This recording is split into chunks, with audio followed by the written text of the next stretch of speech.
Salam sahabat STMJ, sharing 7 menit with Jesus. Berjumpa kembali dengan saya, Veronica Yusia Sulistianingsih dari Paroki Santo Yosef Purwokerto. Hari ini, Selasa 14 Maret 2023, bacaan Injil diambil dari Matius 18 ayat 21 sampai dengan 35. Bapak Ibu Saudara-saudari yang terkasih, permenungan ini saya beri judul Pengampunan Membawa Berkat. Saya terkesan pada ayat yang ke-33. Bukankah engkau pun harus mengasihi kawanmu seperti aku telah mengasihi engkau? Ayat ini sungguh menampar hati saya. Berulang kali saya baca dan sepertinya seolah-olah Tuhan mau berbicara kepada saya bahwa saya harus melepaskan pengampunan tanpa syarat. Kata kawanmu itu diartikan juga sebagai saudaramu. Hal yang paling sulit dilakukan oleh manusia adalah mengampuni. Dalam Matius 18 ayat 21 sampai 35, Yesus mengajarkan kepada saya tentang pemahaman bahwa mengampuni tanpa batas merupakan tuntutan Allah bagi setiap orang percaya. Pengampunan yang diberikan Allah di dalam Yesus Kristus didasarkan pada anugerah Allah tanpa menuntut ganti rugi. Allah mengampuni tanpa syarat, tanpa tuntutan, tidak ada rasa yang terpendam. Pengampunan adalah anugerah Tuhan yang membebaskan manusia dari segala dosa, bagaimanapun berat dan besarnya dosa tersebut.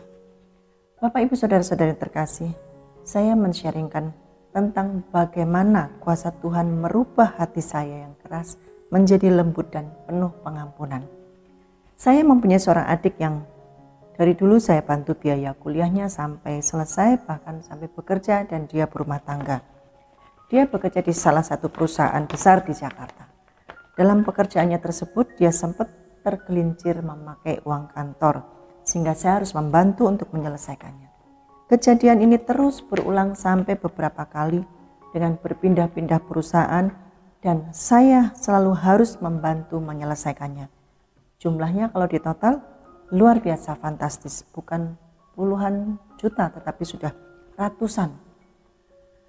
Sampai pernah hampir terkena kasus hukum. Bertahun-tahun ini terjadi dan gak ada kapoknya, bahkan dia sempat meninggalkan Tuhan. Singkat cerita, dia akhirnya terpaksa menjual rumahnya dan saya meminta sebagian kecil uang yang sudah saya berikan selama membantu dia. Ternyata uang penjualan rumah dia itu sudah habis dan saya hanya dikasih sekedarnya saja. Pada saat itu saya mempunyai perasaan marah, kecewa dan sakit hati. Keributan antara saya dan adik saya terjadi. Saya bahkan tidak bertegur sapa selama beberapa tahun dan saya sudah tidak menganggap dia sebagai adik saya lagi. Saya merasa bahwa dia tidak mau mengerti bagaimana kakaknya ini berjuang untuk menutupi semua masalah keuangannya. Sedangkan saya sendiri punya keluarga, punya anak yang harus saya cukupi kebutuhannya. Seiring berjalannya waktu, batin saya tersiksa. Namun saya mulai merasakan kuasa Roh Kudus yang berkarya, merasakan kasih Tuhan yang luar biasa dalam hidup saya. Sekalipun saya orang yang berdosa, saya masih mendapat kesempatan menyambut tubuh dan darah Kristus dalam perayaan Ekaristi.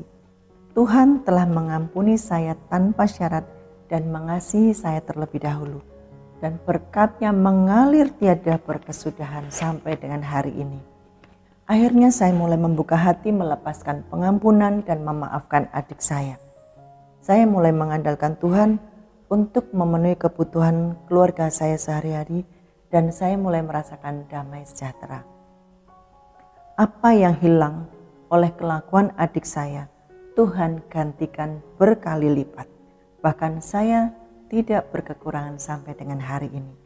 Saya belajar terus untuk berserah total kepada Sang Pemilik hidup saya dan menyadari bahwa semua yang ada di dunia ini adalah bersifat sementara, namun kasih setia Tuhan kekal selamanya. 1 Petrus ayat 3-9, janganlah membalas kejahatan dengan kejahatan atau caci maki dengan caci maki, tetapi sebaliknya hendaklah kamu memberkati karena untuk itulah kamu dipanggil, yaitu untuk memperoleh berkat.